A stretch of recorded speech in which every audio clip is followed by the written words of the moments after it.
Hello, welcome to Happy Kurt Time Fun Hour. I am your host Kurt. Today we're going to learn about the difference between doing exercises to accomplish a trick and doing an exercise to improve or to head towards the betterment of being, which in this case is a freer, more accurate perception of the body.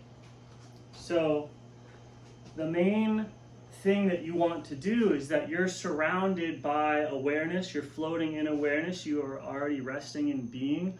You don't need to do anything more to accomplish that supreme feat, but to go further, that being, that silent awareness needs to be pumped into the body.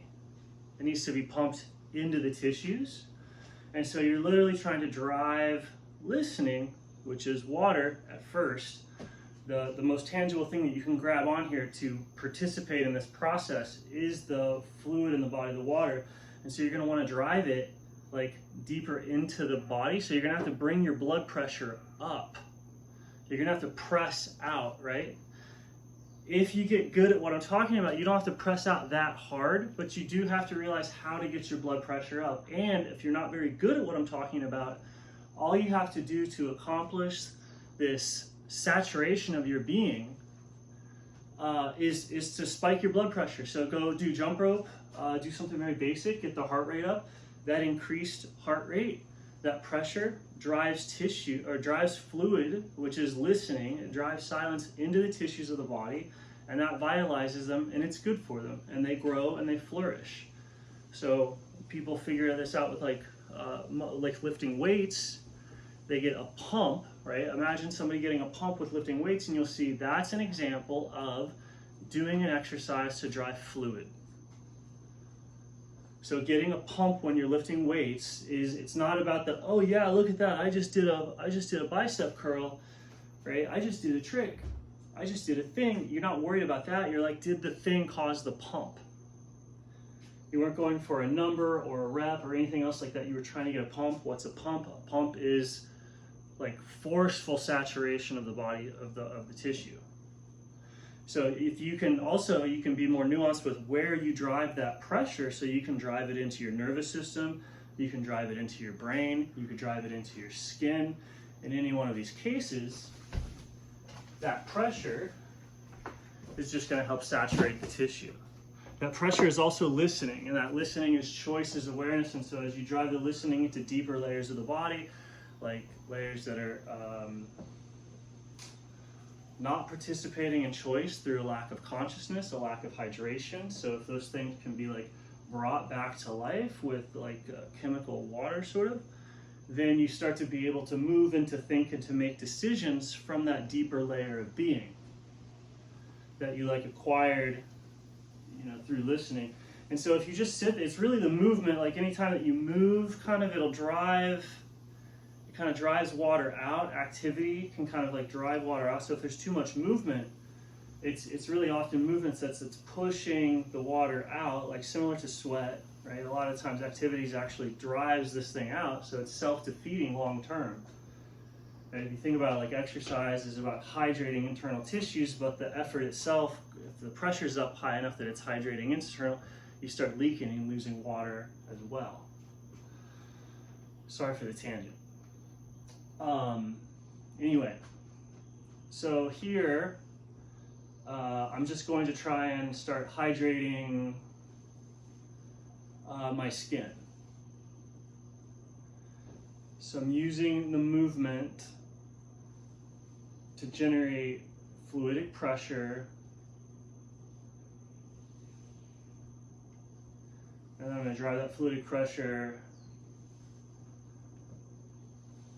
just into my body. It can be, I'm just warming up, and in fact, water is difficult to control, to go oh, I'm going to send it right there. That's very difficult. It's mostly just you'll find it's just increase the pressure.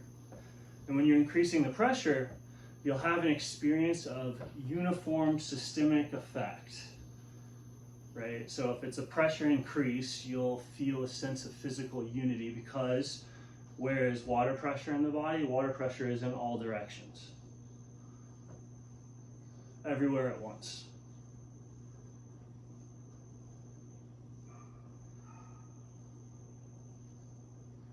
And then just maintaining that pressure long term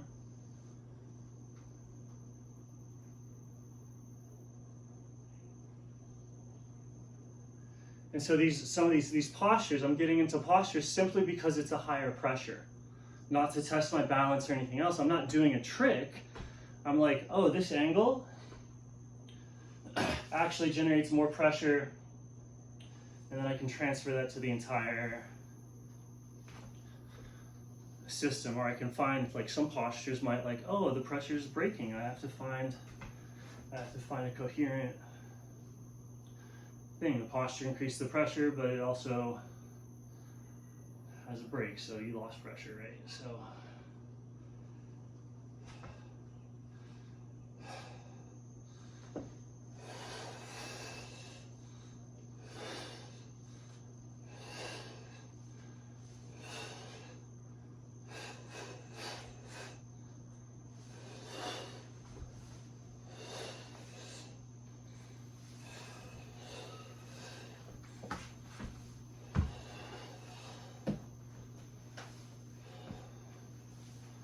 and legit, nothing really works better than frickin' jump rope, to be honest. Just for getting that basic pressure up going. I have yet to find anything better than that. So I'm probably just gonna go do that in a second, but if you don't have a jump rope, you can keep the pressure on yourself just with stuff like this. Right? So people will be like, oh, do this gimmick or do this trick, and it keeps the person in a state of pressure for a long time. Their tissues hydrate to a deep level. They gain choice from that deeper level. They notice an increase in strength and balance because they're more deeply hydrated, so they're more centered, and then they're stronger because more of them is choosing to do any particular activity.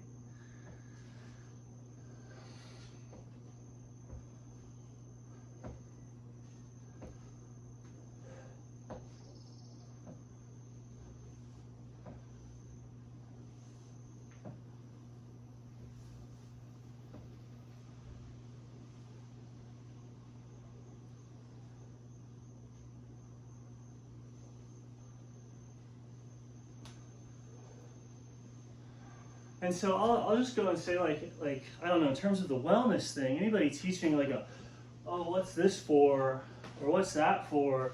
Oh, it's like, no.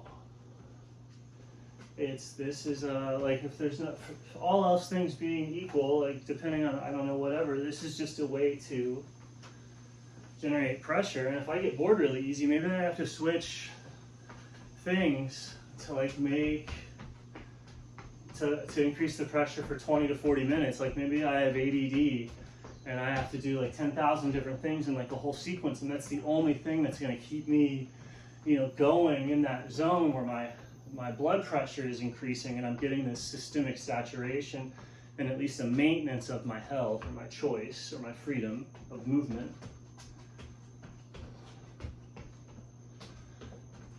Or maybe you have to go to a class to keep it, but it's just time under pressure. And then if you do too much pressure, you'll start to get injuries, metabolic injuries or like joint injuries. Not enough or too much pressure, you could get capillary level injuries. And then not enough pressure and you don't develop. So if you don't expose yourself to enough stress or enough focus or enough discipline, you'll never develop. I've suffered from overtraining and, what would you call that? Not applying enough pressure to yourself. Is that undertraining?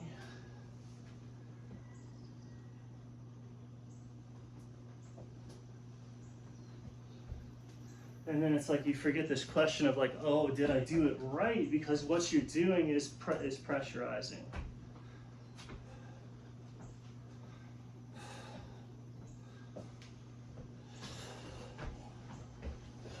Pressure is everywhere.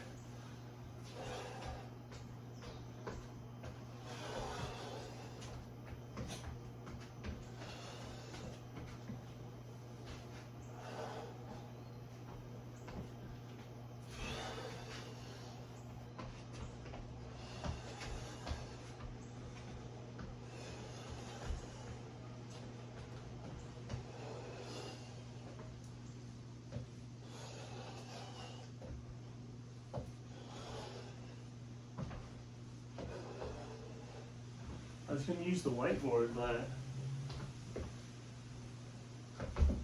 I don't have anything to draw.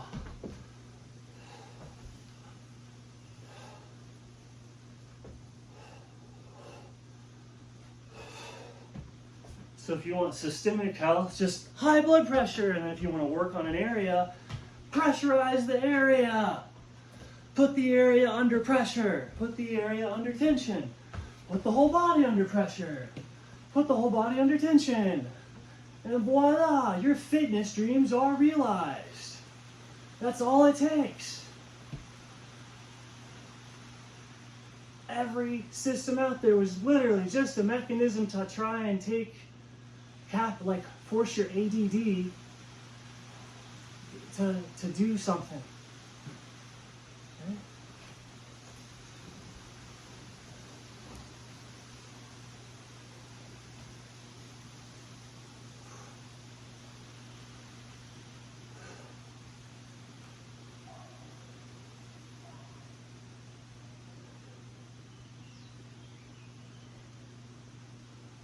And it's like, you know, the crap like horse stance of like, oh, did I do it hard enough? Am I hardcore? It's like, no, use horse stance to pressurize. It doesn't matter how good or bad you are at the stance, are you using it to pressurize? Press your eyes.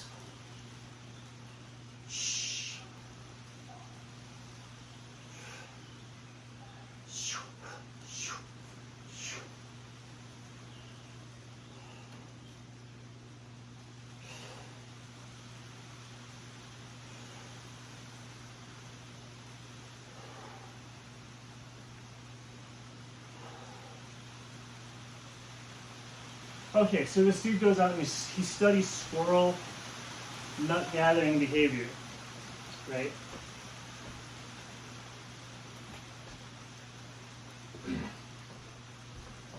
So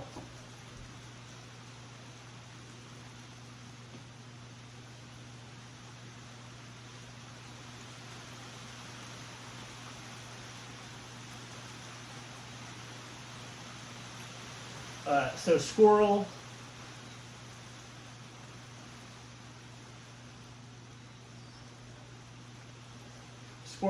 nut gathering behavior, right? You've studied it, and that you've observed the squirrels gathering what we assume to be acorns. And so then you, the eye, can devise a method to gather the acorns, like better. And can you then teach the squirrel? The squirrel invented acorns, acorn gathering, as far as we can tell. The squirrel invented that. But the squirrel lacks this ability to look at itself from the outside. And so we've studied, we go, okay, there's a better way to do this, squirrel. And so then you try and train and condition the squirrel to gather the acorns in the more efficient route, if you get this analogy, right? And so apparently if you do Tai Chi hard enough,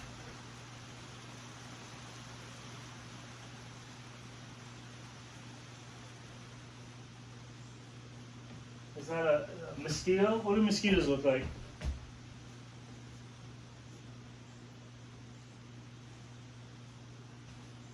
Okay, so if you do Qigong hard enough, mosquito bites no longer bother you.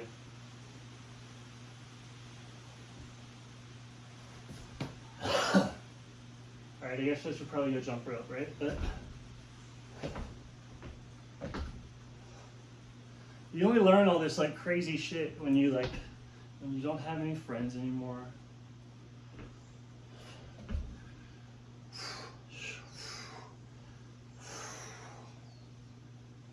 You get so desperate. You're like, can we start a cult? I don't socialize, and I'm pretty sure I'm right about everything, so I don't want to join your culture. Unless it's like Eastern Orthodox, then I'll join your culture. But still, like, in terms of subcultures, I don't want to, like, I think mine's the best, so I want to start the cult. And I figured out the hose can absorb all of the negative, the hose can turn into the scapegoat for the guru effect. So via the hose, so we finished the scandal of sticking my hose down the mouths of all my followers. Just do it with the hose. Boom, neutralized. And there's just a whole host of other like problematic innuendos and analogies that take place with the hose. That's totally fine as long as the hose showing the people. Like if you use a PVC hose to learn these secrets, it's not that big of a deal. If you use a dude with a hose to learn esoteric secrets, it's a scandal. There's no other way around it, right? So if you're a person and you're going to another person for like the deepest mysteries, it is a scandalous removal of you from normal life. So that's why they suggest marriage, kind of, or monasticism. Oh my God, I'm not immune to mosquitoes, but it's absolutely scandalous to like show somebody the full truth, for real, every level, because every level it contains all the things, right? So, but if you use a PVC hose in a bathtub, you can still get inside of a body of water. You can still just have hose like coming out your ears and like just filling your whole mouth for hours at a time. Just hose deep in your mouth, like deep in the fluids of another body of water. Just breathing hot and heavy. And so you can do all of that in the tub instead of like with the guru. And the guru like to do the whole thing, the guru would have to do that. So that's why the gurus always get in trouble, or the cult leaders always get in trouble. But I've figured out through a tremendous amount of research, time, and mistakes, right? As a cult leader, I've made all the mistakes of a cult leader. This is probably my, 6th or 7th cult. All ending in disasters, but I think we finally have it. Dialed. And I don't mean cult in the creepy sense. I just mean like starting a subculture based off of like recess, like a scientific culture based off of recess. You can ask my mom. I've had this goal my entire life.